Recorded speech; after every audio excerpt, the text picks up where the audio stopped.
Assalamualaikum warahmatullahi wabarakatuh. Waalaikumsalam warahmatullahi wabarakatuh. Selamat sore Pak. Sore. Maaf mengganggu waktunya sebentar. Kami dari siswa-siswi SMA Negeri 1 Ngambur ingin meminta izin untuk mewawancarai mengenai tugas-tugas polisi di Polsek Pesisir Selatan. Baik, masuk pertanyaan pertama. Bagaimana sih cara Bapak polisi menangani dengan kasus-kasus yang ada di pesisir barat? Ya baik ya, untuk menangani kasus-kasus di Polsek Pesisir Selatan, yang pertama di sini kan harus menerima laporan dulu. Yaitu kalau yang namanya laporan pasti ada model A, model B. Yang kedua, temuan. Jadi tidak kita melakukan suatu melaksanakan tugas kepolisian itu dilakukan dengan tanpa prosedur, harus melalui SOP. Ya, SOP yang ada melalui laporan ataupun dia tertangkap tangan. Misalnya yang tertangkap tangan, misalnya ada orang yang sedang berkelahi, ada patroli, polisi sedang patroli, itu artinya kan tertangkap tangan, bukan berdasarkan laporan. Nah, kalau yang berdasarkan laporan mungkin ada pencurian, masyarakat melapor, baik itu secara lisan, contoh melalui elektronik. Setelah itu kita terima laporan, baru kita akan mendatangi TKP, mengecek kerugian, mengecek korban. Itu yang akan kita lakukan untuk menangani suatu tindak pidana. Baik Pak, lanjut dengan pertanyaan yang kedua. Kasus yang sering ditangani di Polsek Mengkunan ini, di Polsek BH ini, apa kasus apa Pak? Kalau untuk masalah kasus sih itu beragam, cuman cenderung di sini ya kriminalnya pencurian, ya pencurian warung, toko, dan kasus ada juga yang kasus-kasus yang sifatnya menonjol, kenakalan remaja, balap liar. Ini masalah-masalah ini ya sering terjadi di pesisir selatan, ya kemungkinan ini karena faktor ekonomi, atau ketika memang pelakunya ini anak-anak atau remaja, mungkin karena pergaulan juga, saya kira itu penyebabnya. Baik Pak, terkait dari kasus itu, bagaimana sih Pak cara menanganinya agar kasus itu tidak berlanjut? Nah sekarang kan begini, polisi khususnya kepolisian yang diterapkan sekarang ini, Bapak Kapolri kan mengutamakan Babin Kamtibmas. Di setiap desa, di setiap pekon itu ada Babin Kamtibmas. Jadi permasalahan itu bagaimana ya, kalau istilah peribahasa, yang masalah besar kita kecilkan, yang kecil kita hilangkan. Contoh ada peran serta Babin Kamtibmas.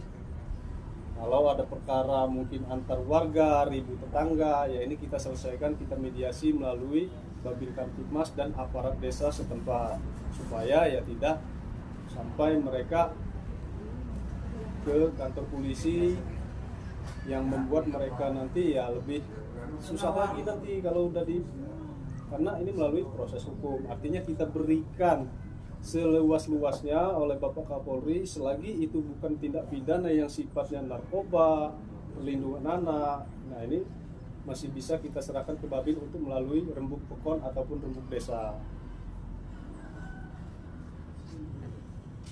Baik, mungkin itu saja. Ada pertanyaan lagi Pak. Sejauh ini itu sudah berapa kasus sih Pak? Misalnya dalam kurun sebulan ini sudah berapa kasus sih Pak yang udah pernah ketangkap di sini atau pernah terungkap? Untuk Polsek ya, khususnya Polsek Pesisir Selatan ya, sekarang ini di Polsek Pesisir Selatan ini dia Harkamtibmas. Jadi artinya Harkamtibmas pemeliharaan keamanan ketertiban masyarakat. Artinya kita tidak melakukan penyidikan.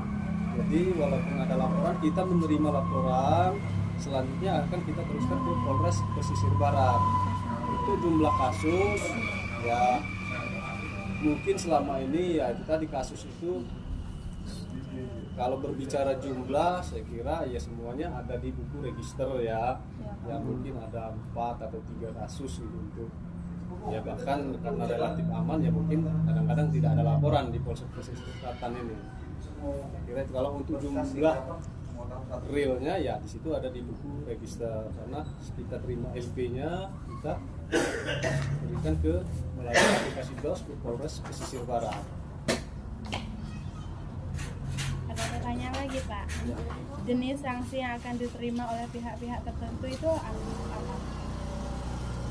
Tergantung permasalahan deh ya. Kalau untuk jenis ya saya kira ancaman itu sudah jelas melalui perundang-undangan. Ketika memang sudah melalui proses peradilan ya pasti sanksinya, ketika dia tindak pidana ya pasti kurungan. Nah dengan putusan pengadilan yang ya berdasarkan putusan pengadilan, mungkin dia melihat kasus berat, ringan, sedang, yaitu ya pengadilan lah yang menentukan itu. Kalau untuk waktu, jadi polisi ini hanya menerapkan undang-undangnya saja. Misal ya, karena ancaman hukumannya 5 tahun, 3 tahun, atau 10 tahun, tapi kan pengadilan nantilah yang akan memutuskan. Bisa dia lebih berat dari pengadilan atau lebih ringan dari ancaman hukuman itu. Pertanyaan lagi Pak. Jadi bila ada hukuman itu ada batas umuran atau tidak? Untuk hukuman sebenarnya begini deh ya, hukuman itu tidak dia tergantung dengan umur, karena sekarang sudah ada undang-undang perlindungan anak. Artinya ketika dia di bawah umur itu pun tetap bisa dihukum, cuman melalui proses perlindungan anak dia lebih cepat, untuk proses hukumnya itu lebih cepat. Jadi bukan berarti ketika anak-anak di bawah umur tidak bisa dihukum, bukan. Jadi jangan sampai adik-adik ini saya bawah umur nanti kebablasan gitu. Tetap kena hukum. Cuman prosesnya selama ini hanya 21 hari untuk umum, perpanjangan. Mungkin kalau untuk dia perlindungan anak di bawah umur itu 7 hari. 7 hari dia harus kita selesaikan.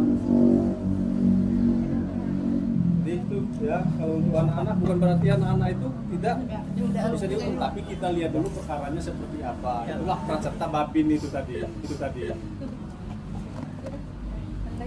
Undangan lain. Terima kasih Pak atas waktunya. Sama-sama.